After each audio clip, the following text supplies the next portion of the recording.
ادب نامہ کے انٹرویوز کے سلسلے میں ہمارے آج کے مہمان جناب رفاقت حیات سندھی اور اردو ادب کے حوالے سے معروف ہیں. مختلف حوالوں سے فکشن کے، ڈرامے کے اور تراجم کے مختلف حوالوں سے وہ مادری زبانوں کے فیسٹیول میں، قومی فیسٹیول میں شرکت کے لیے اسلام آباد تشریف لائے تھے اور وہاں سے واپسی پہ لاہور ٹھہرے ہیں. اور ہم نے اس موقع سے فائدہ اٹھاتے ہوئے ان سے کچھ سوالات کرنا چاہیں. تو جو خاص طور پہ ان کا ایک ناول جو ہے وہ اس کا نام میں اس لیے لینا چاہوں گا کہ وہ بہت سے قارئین تک ان کی پہچان کا باعث بنا میروا کی راتیں. اور اس سے پہلے ان کا افسانوں کی کتاب جو ہے وہ خامخواہ کی زندگی کے عنوان سے بھی سامنے آ چکی ہے. اس کے علاوہ انہوں نے بہت سے ٹی وی چینلز کے ساتھ اور میڈیا گروپس کے ساتھ ان کی وابستگی کے دوران بھی وہ نہ صرف اردو اور سندھی بلکہ عالمی ادب کی پروموشن کے لیے وہ باقاعدہ کام کرتے رہے ہیں اور اسے قارئین تک اور ناظرین تک پہنچاتے رہے ہیں. رفاق بھائی، آپ کا بہت شکریہ کہ آپ تشریف لائے. آپ کا شکریہ کہ آپ نے یہ موقع دیا مجھے. میں سب سے پہلے آپ سے وہاں کے بارے میں پوچھنا چاہوں گا کہ سندھ کے ادب کو، جیسے آپ نے وہاں مادری زبانوں کے فیسٹیول میں جیسے اس کی پیشکش کو کیسا پایا اور وہ کس حد تک پہنچ رہا ہے. ہماری اس سلسلے میں کبھی کبھار گفتگو بھی ہوتی رہتی ہے. کس حد تک تراجم ہو رہے ہیں، کس حد تک سندھ میں جیسے سیاہ کے دور سے لے کے اس سے پہلے سے بھی ظاہر ہے ریزسٹنس کی موومنٹ رہی ہے، وہ کس حد تک پہنچتی ہے مین اسٹریم قاری تک اردو ادب کے بھی، اور آپ اسے کیسے دیکھتے ہیں؟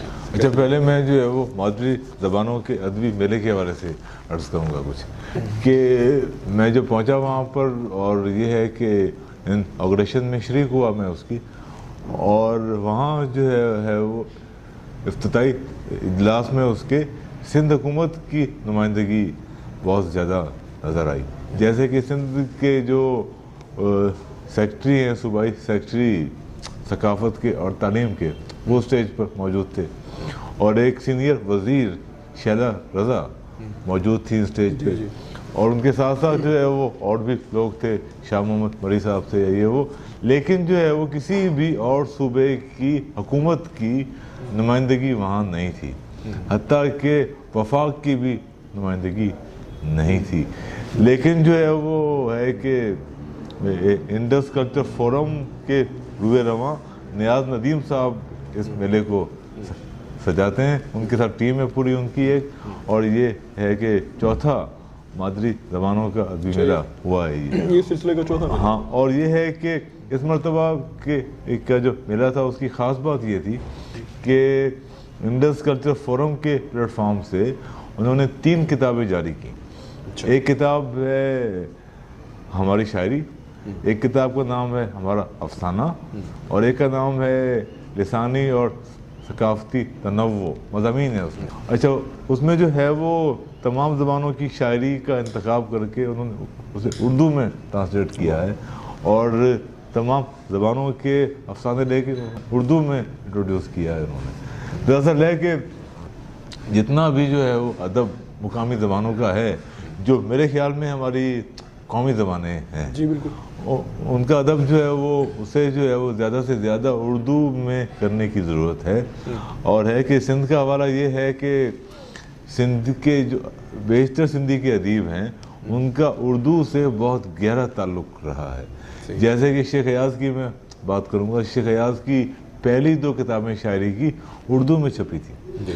اس کے بعد انہیں جو ہے وہ ان کے کچھ سینئر دوستوں نے مشورہ دیا کہ تم سندھی میں شاعری کرو، اور انہوں نے پھر ان کے مشورے کو سنجیدگی سے لیا، اور پھر وہ سندھ کے نمائندہ شاعر ہے کہ بن گئے. اس کے ساتھ ساتھ جو ہے وہ شیخ ایاز صاحب کے افسانوں کی بھی کتابیں آئی ہیں.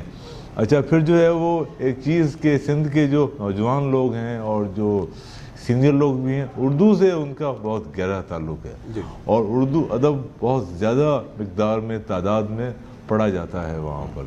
شاعری ہو یا فکشن ہو یا فلسفے پر کتابیں ہوں یا سیاسی فلسفے پہ کتابیں ہوں، سندھ کے جو ہیں وہ نوجوان بہت زیادہ تعداد میں پڑھ رہے ہیں وہ سب کا سب. شائن بات ہے کہ نوجوان جو ہیں سندھ کے وہ اردو ادب تک سے انگریزی ادب تک سے جڑے ہوئے ہیں اور پڑھ رہے ہیں، اور یہ اس کا ثبوت وہ مختلف ادبی میلوں میں ان کی ایکٹیو پارٹیسپیشن بھی ہے. بالکل. تو شیخ ایاز سے اور ان بڑے چند ناموں کے بعد بھی جو سندھ میں جو 80s 90s میں جو موومنٹس اٹھیں ادب کی, وہ ان سے انہیں آپ کیسے جدید فکشن تک آتے ہوئے, خاص طور پہ جدید شاعری تک آتے ہوئے, تو وہ لوگ ان کے بارے میں ہمیں کچھ بتائیں, وہ کس حد تک یہاں پہنچے, جو نثری نظم کی تحریک وہاں کس حد تک ہے, وہاں جدید زمانے کی جدید ناول کی تحریک کیسے ہے. اچھا, بعد میں ایک مرتبہ پھر جو ہے وہ شیخ ایاز سے کا ہی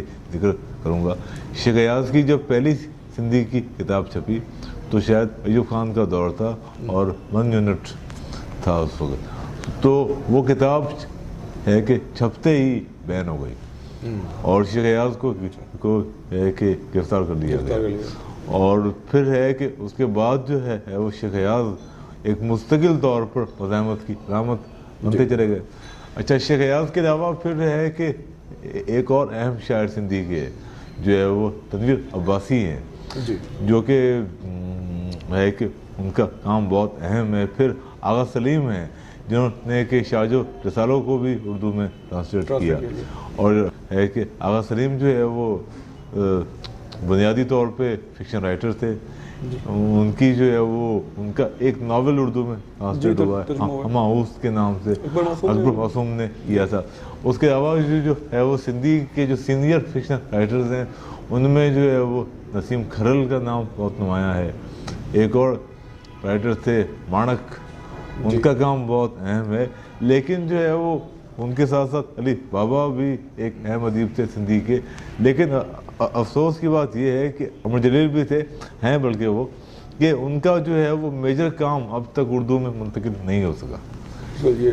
اس پہ میرا خیال ہے کہ اس موضوع پہ ہماری ایک دفعہ اس حوالے سے بات ہوئی تھی کہ جب ہم پاکستان اکیڈمی آف لیٹرز کے انگریزی رسالے کے لیے تحریریں کچھ تلاش کر رہا تھا, تو آپ اس کو نظر سے دیکھتے ہیں کہ یہ کیسے ہونا چاہیے, یہ اداروں کا کام ہے یا وہ افراد کا کیا ذاتی فرض ہے کہ وہ اسے انگریزی میں بھی ترجمہ کروائیں اور اسے اردو میں بھی ترجمہ کروائیں؟ نہیں, یہ ہے کہ اوریجنل زبانوں میں لکھ رہے ہیں جو کہ اصل زبانیں ہیں, ان کی زبانیں جو قومی زبانیں ہی ہیں, ان کو علاقائی یا مقامی تک کے لیول تک گھسیٹ کے لے جایا گیا زبردستی, اور اب انہیں واپس لایا جا رہا ہے.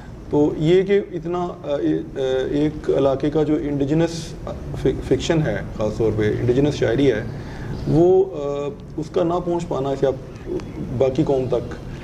اچھا, ایک چیز جو میں دیکھتا رہا ہوں کہ اردو دنیا والے جو ہیں ان کا رویہ جو ہے وہ دوسری زبانوں کے ادب کی طرف بہت متعصبانہ ہے. اردو والے جو ہے وہ ایک اپنے دائرے کے اندر بند ہیں اور ان کو اس سے باہر جو ہے وہ نکلنے کی ضرورت ہے. اور جبکہ جس طرح جو ہے وہ جس جوش و خروش کے ساتھ دوسری زبانوں کے لوگ جیسے کہ سندھی یا بلوچی کے لوگ اردو کو پڑھ رہے ہیں, وہی جوش و خروش اردو دنیا کو بھی ہے کہ دکھانا چاہیے ان کی طرف.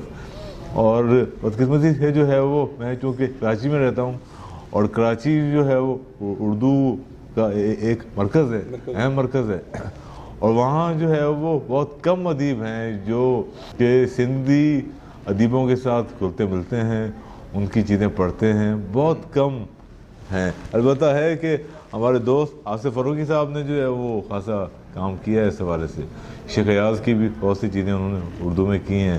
پھر ہمارے دوست جو ہے وہ عبداللہ احمد سید صاحب بھی ہے کہ سندھ کے میلوں میں آتے جاتے رہتے ہیں, اور ان کو جو ہے وہ حیران کن ریسپانس ملتا ہے سندھی کے قارئین سے. افضال صاحب کو یہ ایک جملہ معترضہ ہوگا لیکن ایسا بھی نہیں کہ افضال صاحب کو جہلم لٹریری فیسٹیول پہ وہ گئے تو وہاں جس طرح ان کی شاعری کو رسپانس ملا وہ بھی آپ کی اس بات سے یاد آتا ہے کہ وہ, اور یہی ادب کی یونیورسلٹی کا ایک وہ ہے کہ وہ اسے دوسرے زبانوں تک پہنچنا چاہیے. میں یہ ایک کہنا چاہ رہا تھا کہ جیسے یہ جو ادبی لاہور اور کراچی اور اسلام آباد کے نام پہ اور مختلف علاقوں کے نام پہ فیسٹیولز ہو رہے ہیں, تو اس کے بارے میں کیا آپ ایسا دیکھتے ہیں کہ ایک طرح سے اردو مین اسٹریم دنیا کے لیے انہوں نے دروازے کھولے تو ہیں لیکن زیادہ باہر کے, یعنی انگریزی ادب یا انگریزی ادیب تک رسائی اردو دنیا زیادہ حاصل کرنے کے چکر میں ہے, بجائے اس کے کہ وہ جو اصلی زبانیں ہیں, چاہے وہ سندھی ہو, سرائکی ہو, پنجابی ہو, پشتو, بلوچی, پٹواری, جو ان تک رسائی کی بجائے یہ جو بہت ساری ملٹی نیشنلز کے اسپیشلی میلے ہیں, وہ ان کا بنیادی فوکس انگریزی اور اردو کے انٹریکشن تک رہ جاتا ہے. یہ بات درست ہے کہ اتنے بڑے ادبی میلے ہو رہے ہیں, ان کے پیچھے جو ہے وہ کارپوریٹ سیکٹر جو ہے وہ کار فرما ہوتا ہے, وہ ان کو اسپانسرشپ دیتا ہے. اسپانسرشپ کے ساتھ ساتھ کچھ ہدایات بھی وہ دیتا ہوگا, وہ سب کچھ ہے. لیکن جو ہے ان سب باتوں کے باوجود جو ہے وہ یہ ادبی میلے ٹھیلے جو ہیں وہ اردو کے لیے بھی فائدہ مند ہیں اور مقامی زبانوں کے لیے بھی فائدہ مند ہیں, کیونکہ اب جو ہے وہ مقامی زبانوں کے اپنے میلے شروع ہو چکے ہیں. جیسے کہ حیدرآباد میں جو ہے وہ 2 میلے ہر سال ہوتے ہیں, بلکہ 3 کا میں ذکر کرنا چاہوں گا. ایک تو جو ہے وہ خانہ بدوش کیفے والے ایاز میلہ کرتے ہیں, 5 دن کا ہوتا ہے وہ, اور اس میں جو ہے وہ شیخ ایاز اور ان کے ہم اثر اور ان کے بعد کے شعراء پہ خوب کھل کے ہوتی ہے بات. اور وہ میلہ پورے کا پورا پوئٹری فیسٹیول ہے, شاعری کا میلہ ہے وہ شاندار. اور اس کے بعد جو ہے وہ ایک اور میلہ جو کہ ہر سال جنوری میں ہوتا ہے وہاں پہ, HLF حیدرآباد لٹریچر فیسٹیول. اس میں بھی ہم جب ہے کہ جاتے ہیں تو وہاں پر سندھی کی نمائندگی بہت زیادہ ہوتی ہے, لیکن وہ لوگ اتنے کشادہ دل ہیں کہ وہ اردو کے لیے بھی انہوں نے ایک اسپیس دی ہوئی ہے, اور اردو کے جو ہے وہ بہت سے ادیب وہاں ہر سال جاتے ہیں. اس کے علاوہ ایک اور فیسٹیول ہو رہا ہے جو کہ ہے کہ سندھ یونیورسٹی میں ہوتا ہے, اور وہ ہے لاہوتی میلہ, جو کہ پیور میوزک فیسٹیول ہے, کلچر فیسٹیول ہے وہ, اور وہ ہر سال مارچ میں فیب میں ہوتا ہے, وہ فیب میں ہوا اس سال. تو ہے کہ وہاں پر جو ہے وہ میلوں کا انعقاد بڑھتا جا رہا ہے. اب خیرپور میں بھی میلہ ہوا ہے اس سال, اور سکھر میں بھی ہوا ہے, اور ان میں جو ہے وہ فی الحال تو مقامی رنگ گہرا ہے بہت, لیکن وہ لوگ جو ہے وہ اردو کے لیے اور دوسری زبانوں کے لیے بھی اسپیس ہے کہ دے رہے ہیں. یہ بڑی شاندار بات ہے کہ سندھ میں ہونے والے جو میلے ہیں وہ مقامی رنگ, جیسے آپ نے بتایا, ان میں گہرا ہے, اور اس کے باوجود ان کے ہاں وہ کشادگی ہے جس کی میں یہ سمجھتا ہوں کہ شاید اردو دنیا کو بہت ضرورت ہے. بالکل اس تعصب سے نکلنے کی, اور ایک ایسے پیدرم سلطان بودی سے نکلنے کی شدید ضرورت ہے. تو اور وہ زندگی سے اور تہذیب سے جڑت سے ہی ممکن ہے, نہ کہ محض نرگسیت سے. تو بلکہ بتاؤں آپ کو کہ جو ہے وہ گوادر میں بھی ایک ادبی میلہ ہوتا ہے, گوادر میں, اور وہاں پر بلوچی کی ادب کی نمائندگی زیادہ ہوتی ہے, لیکن اس کے ساتھ اردو اور سندھی کے لیے بھی اسپیس انہوں نے کریٹ کی ہوئی ہے, اور وہ ہر سال مارچ میں ہوتا ہے. اور وہاں جو ہے وہ افضال صاحب اور فاطمہ حسن, اجمل کمال, یہ سب وہاں جا چکے ہیں. جی بالکل. اور انہیں پسند آیا بہت زیادہ. تو یہ میلے جو ہے وہ میرے خیال میں تو یہ جو ہے وہ ادب کے فروغ کا باعث ہے, کتب بینی کے فروغ کا باعث ہے. اور ٹھیک ہے کہ انگریزی کا بھی ایک ہے مسئلہ, لیکن اب میرا خیال ہے کہ پاکستان کے وہ ادیب جو انگریزی میں لکھ رہے ہیں, ہمیں ان کو بھی اون کر لینا چاہیے. محمد حنیف ہیں, HM نقوی ہیں, اور ندیم اسلم ہیں, محسن حامد ہیں, مطلب کہ یہ بھی ہمارے اپنے ادیب ہیں, اور یہ بھی جو ہے وہ کسی نہ کسی صورت میں پاکستان کے حوالے سے ہی لکھتے ہیں. تو میرا نہیں خیال کہ وہ باہر کے ادیب ہوئے, وہ بھی ہمارے اپنے ادیب ہیں. تو ہمیں بھی تھوڑا سا کشادگی کا مظاہرہ کرنا چاہیے. انگریزی کے پاکستانی لکھنے والے بھی پاکستانی لکھنے والے ہی ہیں, لیکن یہ تاثر کیونکہ عام ہے کہ انگریزی میں لکھا جانے والا ہندوستانی یا پاکستانی فکشن خاص طور پہ, کیونکہ فکشن ہی ٹرانسلیٹیبل ہوتا ہے, یا انگریزی میں جو تربیت ہے لوگوں کی وہ بھی فکشن ہی لکھنے کی ہے. شاعر تو انگریزی کے بہت ہی انگلیوں پہ گنے جا سکتے ہیں جو انڈیجنس ہوں. تو وہ یہ عام گمان یہ ہے کہ وہ ایک اور آڈینس کے لیے, ایک اور معاشرے کے لیے لکھتے ہیں. ڈاکٹر صاحب, ہم بات جو ہے نا وہ آپ کے ایک اور حوالے کی طرف آتے ہیں کہ جو آپ نے مختلف چینلز کے لیے اڈاپٹیشنز کی ہیں، تراجم کیے ہیں، اور وہ ان کو اس میں آپ نے مارکی سے لے کے چیخوف تک اور منٹو سے لے کے بیدی تک سب لوگوں کو آپ نے کیا.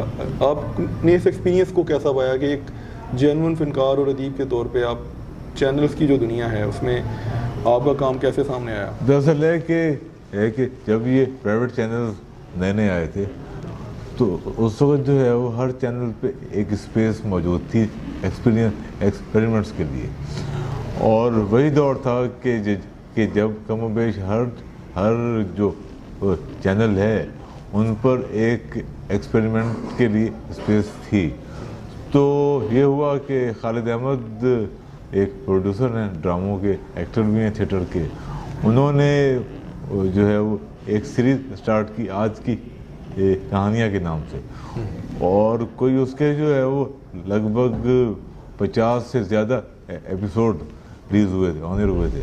تو اس کے لیے جو ہے وہ ہم نے جو ہے وہ ہے کہ ہر سمائی میں 3 ادیبوں کی 6 کہانیاں ایک سمائی میں ہم کرتے تھے، اور تقریباً جو ہے وہ 6-7 سمائیوں تک وہ سلسلہ رہا. اور ہم نے جو ہے وہ منٹو، بیدی، کرشن چندر اور چیخوف، رام عباس، بیدی، اور اس کے علاوہ ہے کہ پریم چند، موپساں، او ہنری، حتیٰ کہ مارکیز، حتیٰ کہ نجیب محفوظ تک کے جو ہے وہ چیزیں کی. اچھا، اس کے بعد جو ہے وہ میں نے جو ہے وہ اور ٹی وی چینل کے لیے بھی یہ کام کیا، جیسے ہم ٹی وی ہے. ہم ٹی وی کے لیے آپ کو سن کے بہت حیرت ہوگی کہ میں نے ادے پرکاش کی ایک کہانی وہ ہے کہ ڈراماٹائز کی، جس کا نام تھا موہن داس، جو کہ بہت تیز کہانی ہے اس کی، اور چونکہ لکھتے بھی اچھا ہیں وہ بہت. پھر جو ہے وہ ایک بہت ہی مشہور ناول ہے اردو کا جو کہ محمد خالد اختر صاحب نے لکھا، چاکی بڑا میں وصال، اسے بھی میں نے ڈراماٹائز کیا، اور اس پر جو ہے وہ 13 ایپیسوڈ کا سیریل بنا. اچھا، اس سیریل کی شوٹنگ جو ہے وہ کیواڑی میں کی گئی، اور کیواڑی کے بھی اس علاقے میں جو بہت قدیم ہے، بہت پرانا علاقہ ہے، اور وہاں پر جو ہے وہ ہے کہ پرانا کراچی جو ہے وہ اس کی جھلک ملتی ہے، چاکیواڑا کی جھلک ملتی ہے اس میں. ہاں بالکل، ہاں وہ ہے. پھر جو ہے اس کے ساتھ ساتھ جو ہے وہ ایک سیریز ہم ٹی وی نے کی تھی، اس کا نام تھا ادبی کہانیاں، اور اس میں جو ہے وہ پھر یہ ہے کہ سندر پرکاش کے علاوہ بھی جو ہے وہ ہم نے کہانیاں کی، جیسے نرمل ورما ہیں، ان کی ایک کہانی کی میں نے اڈاپٹ کی. پھر اس کے بعد اہم ناول ہے، فرینچ ناول ہے، بالزاک کا ناول ہے بوڑھا گوریو، اس پر جو ہے وہ ہم نے کوشش کی کہ سیریل بنایا جائے، اور اس کے جو ہے وہ 10 ایپیسوڈ لکھے بھی تھے میں نے، لیکن جو ہے وہ ٹی وی چینلز کو محسوس ہوا کہ یہ بہت ہائی بجٹ سیریل ہو جائے گا، اور اس کے لیے جو ہے وہ لوکیشنز کا کاسٹیومز اور یہ سب کچھ تو وہ نہیں ہو پایا.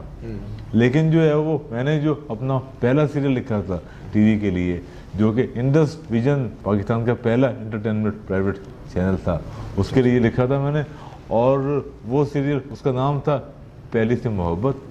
فیض صاحب کی نظم سے وہ نام لیا تھا ہم نے، لیکن جو اس کی کہانی تھی وہ اسٹیفن زویگ کا ایک ناول ہے بیویئر آف پٹی، بیویئر آف پٹی، اس پہ بیس کرتی تھی وہ کہانی. ہم نے جو ہے وہ اعلان بھی کیا تھا اس بات کا کہ یہ جو ہے وہ اسٹیفن زویگ کے فلاں ناول پہ بیس سیریل ہے. تو یہ ہے کہ چونکہ میرا تعلق ادب سے ہے، اور میں ادب کے راستے سے جو ہے وہ شوبز کی طرف گیا ہوں، اسکرپٹ رائٹنگ کی طرف گیا ہوں، تو جو ہے وہ میری تو پوری کوشش رہی اور خواہش بھی رہی کہ ادبی مواد کو ٹی وی کے لیے پیش کیا جائے. اچھا، اس کا فیڈ بیک جو ہے وہ اچھا رہا بہت، اور جو سنجیدہ دیکھنے والے تھے انہوں نے اپریشیٹ بھی کیا اس چیز کو. اور ایک اور چیز بتاؤں آپ کو کہ کارا فلم فیسٹیول ہوتا تھا کراچی میں ایک زمانے میں، مشرف کے دور میں، اس میں جو ہے وہ ہمارے ایک ڈرامے کو ایوارڈ بھی دیا گیا تھا. اس کا نام تھا دانی.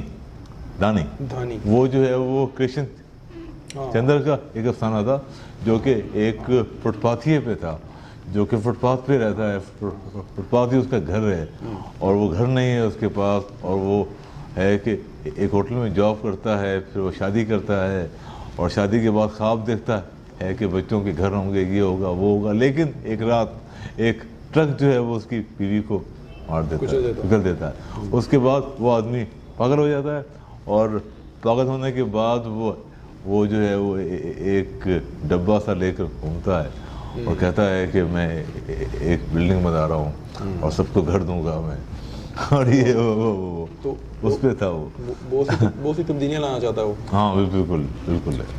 تو آپ نے خالد احمد صاحب کا اور ان چینلز کا ذکر کیا جنہوں نے انٹرٹینمنٹ چینل ہوتے ہوئے سنجیدہ ادب کو ناظرین تک پہنچایا, قارئین کی سطح سے نکال کے.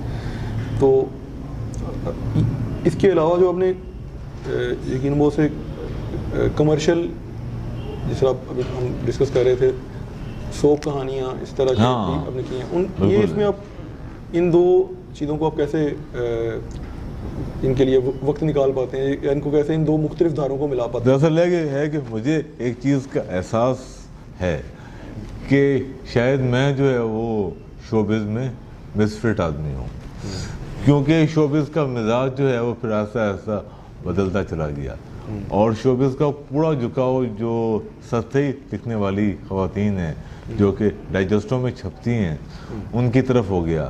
اور پھر ہے کہ جو اسپیس شروع میں تھوڑی بہت لٹریچر کے لیے تھی وہ بھی آہستہ آہستہ آہستہ آہستہ ختم ہوتی چلی گئی.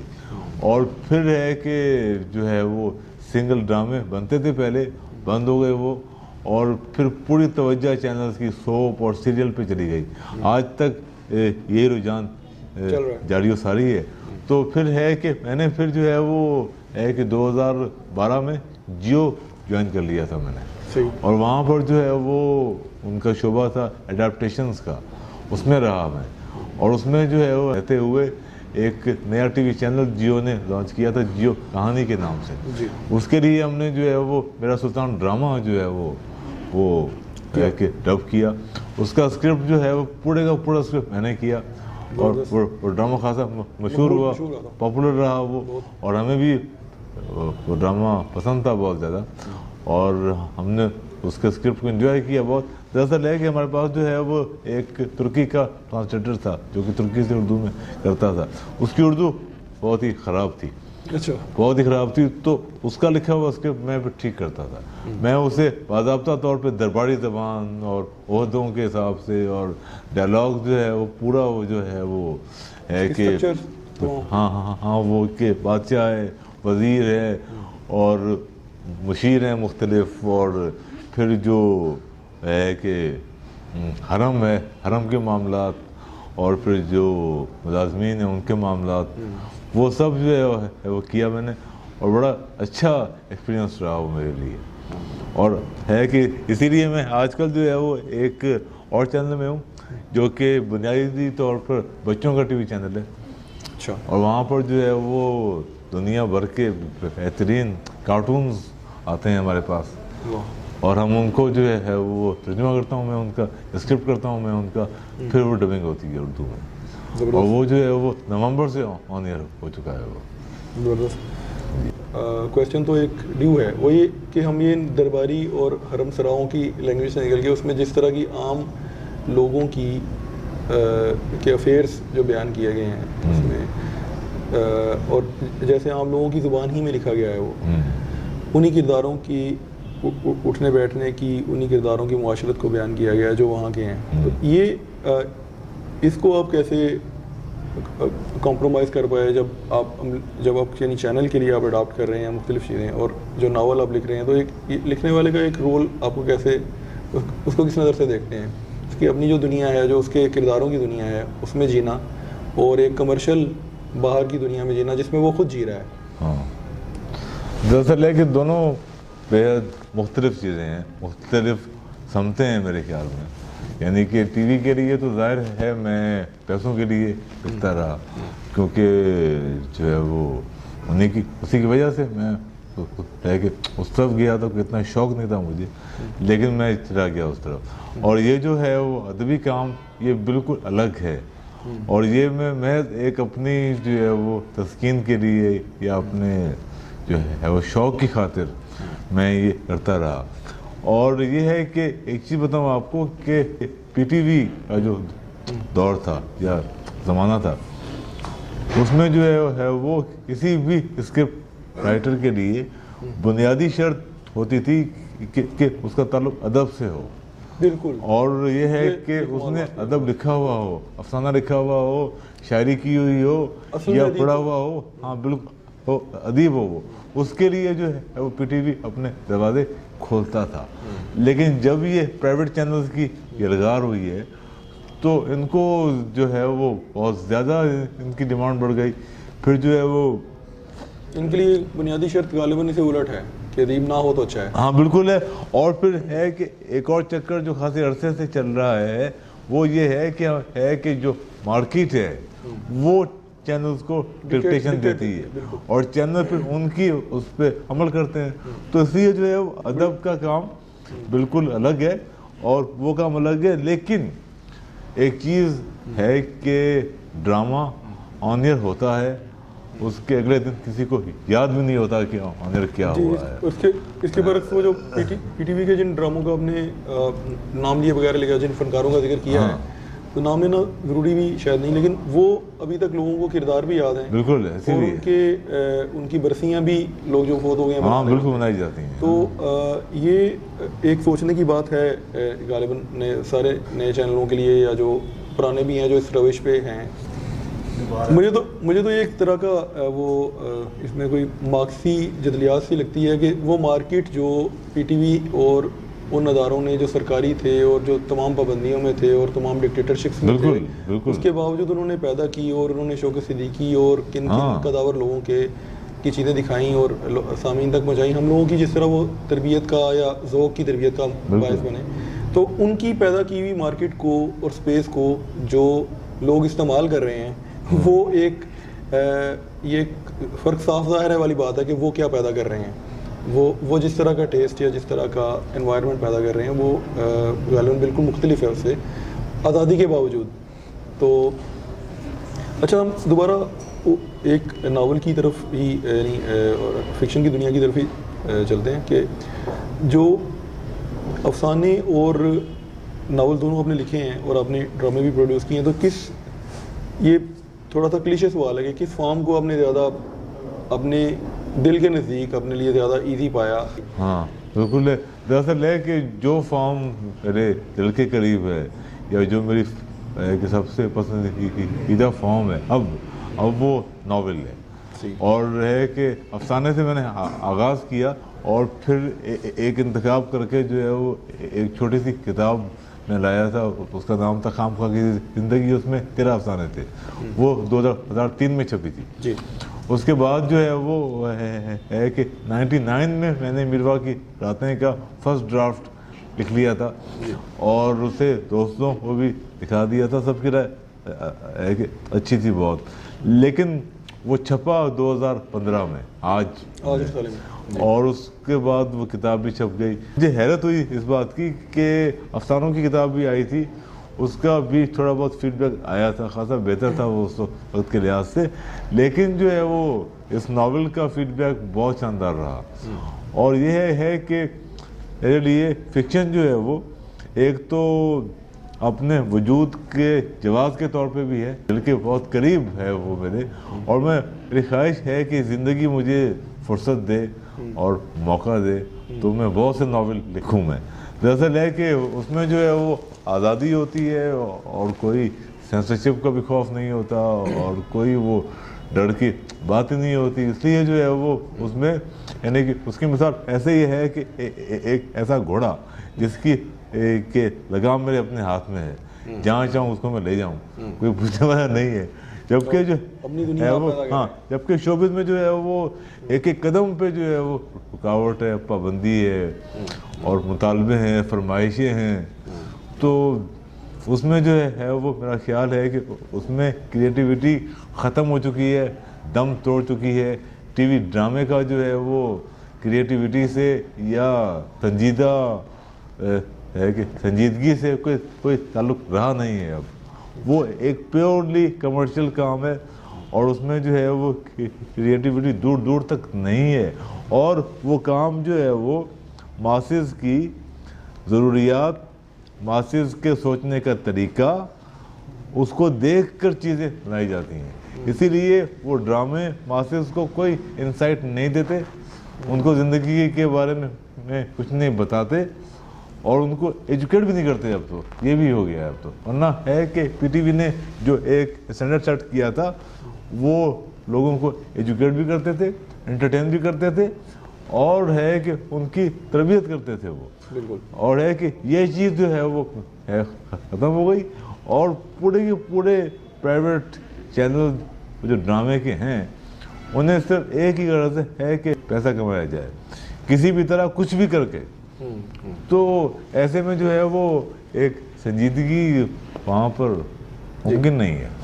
رفیق بھائی، آپ نے یہ بہت کمال کیا کہ میں نے یہ سوال کرنا تھا جو جس کا آپ نے اپنے جواب کے آخری حصے میں جو کہ کیا اس فضا سے جو اب ہے وہ اس میں ظاہر ہے کہ ان میڈیا کے اداروں سے جڑی ہوئی ہے پبلک، تو وہ اس کے ساتھ کیا ذہنی سلوک ہو رہا ہے، تو آپ نے اس کا جواب بہت شاندار میرے پوچھنے سے پہلے ہی وہ اس میں شامل کر لیا. اچھا، ایک بات اور میں کہنا چاہوں گا کہ جو زمانہ اب آنے والا ہے، اور وہ زمانہ اب زیادہ دور نہیں ہے کہ جب ٹی وی چینلز کی اہمیت ختم ہو جائے گی اور لوگ انٹرنیٹ اور موبائل کے ذریعے سے چیزیں دیکھنے کے عادی ہو جائیں گے.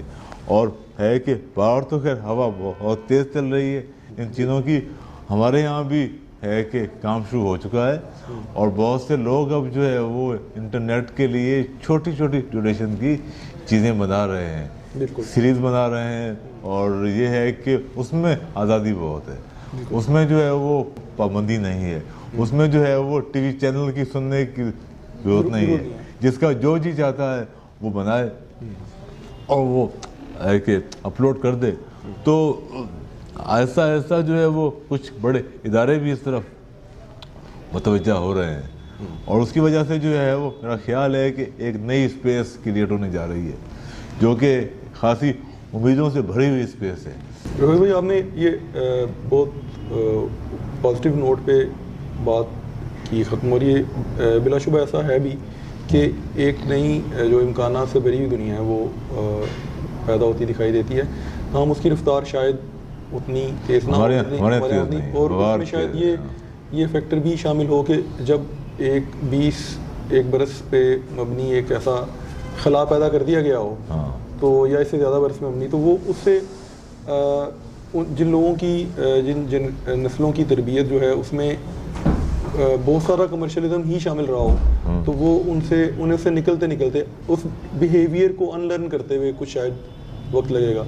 تو ادب نامہ اور کولاج جیسے ہمارے یہ دوستوں کے چھوٹے چھوٹے سی ایفرٹس ہیں، یہ اسی سلسلے کی کڑیاں ہیں کہ اس میں صرف شاعری یا ادب کے حوالے سے گفتگو تو ہوتی ہی ہے، اس کے علاوہ فلسفے اور بہت سے موضوعات پہ، تاریخ پہ کوشش کی جاتی ہے کہ ان لوگوں سے جو اتھینٹک ہوں، جن کے پاس پہنچانے کے لیے کوئی بات ہو. جیسے آپ کہہ رہے تھے کہ پی ٹی وی جب جاب دیتا تھا تو وہ یہ سوچ کے دیتے تھے کہ یہ فنکار ہے، ہاں بالکل تاریخ دان ہے، تو وہ تاریخ دان بالکل ایسا ہی ہے. نہ یہ کہ وہ یہ ایک انکریج آ گئی ہے. ویسے اس میں ایک اینکر جو ہے وہ ڈاکٹر سلام کو جو ہے فزکس پڑھا سکتا ہے، بلکہ آئنسٹائن کو بھی، اور وہ ایسا ہی ہے. اسی طرح وہ مبارک علی کو تاریخ لکھنا سکھا سکتا ہے، ہاں بالکل، تو اور اقبال کو شاعری بھی سکھا سکتا ہے، فیاض کو بھی.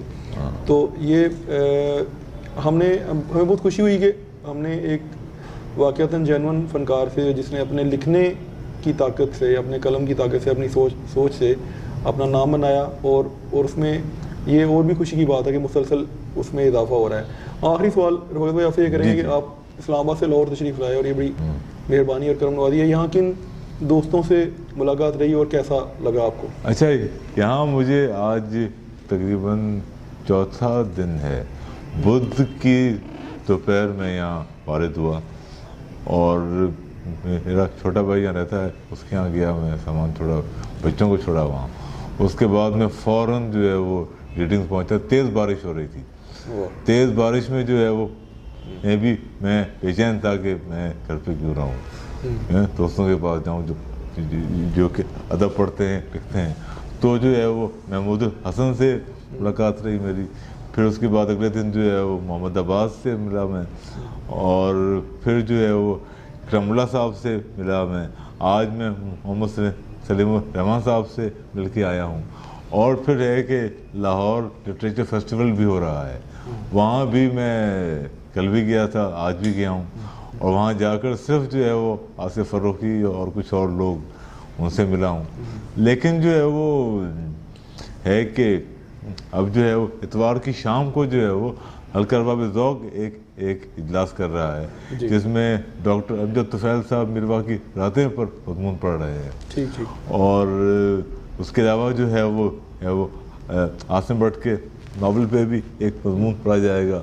آمنہ مفتی کے بھی ناول پہ ایک مضمون پڑھا جائے گا. فکشن کے حوالے سے حلقے کا بہت اہم اجلاس وہ لوگ کر رہے ہیں اتوار کی شام 6 بجے. تو یہ جو ہے وہ ہے کہ مصروفیت ہے میری. لاہور نے آپ کو مصروفیات میں جکڑے رکھا ہے. ہاں بالکل ہے. عاصم بٹ نے جو ہے وہ ایک گیدرنگ کا انتظام کیا تھا وہاں اپنے دفتر میں. وہاں میں نے جو ہے وہ مروا کی راتیں کی، جو ہے وہ قرت کی، اور پھر اس پر بات بھی ہوئی وہاں پر، جو کہ میرے لیے تو خوشگوار رہا بہت. تو وہ ہے کہ جو ہے وہ لاہور کا جو دورہ ہے مختصر بہت ہے، کاش یہ زیادہ طویل ہوتا. یہ رفاقت بھائی سے پہلی ملاقات ہے. ان سے تعلق جو ہے وہ ان کے لکھنے کے حوالے سے کچھ اس طرح کا ہے کہ یہ لگا نہیں کہ پہلی ملاقات ہے. اور جن دوستوں کے انہوں نے نام لیے ان سے بھی زیادہ تر تعلق ان کے لکھنے کے حوالے سے ہے، اور ان سے ملاقات کم ہوتی ہے جو سندھ میں بیٹھے ہوئے ہوں یا لاہور میں، اسلام آباد میں. تو یہ ادب کا اور حرف کا رشتہ ایسا ہے جو ہمیں آپس میں جوڑتا ہے، اور ہمیں ان لوگ اندیکھے دنیاؤں کی سیر ہی نہیں کرواتا، ہمیں ان لوگوں تک بھی لے جاتا ہے جو جن سے شاید ہم ویسے نہ ملے ہوں. میر صاحب کا ایک شعر مجھے یاد آ رہا ہے، وہ پڑھنے کے لیے میں یہ شاید بورنگ تمہید باندھ رہا ہوں. صرف ملنے پہ نہیں نسبت عشق کی موقوف، عمر پر ایک ملاقات چلی جاتی ہے.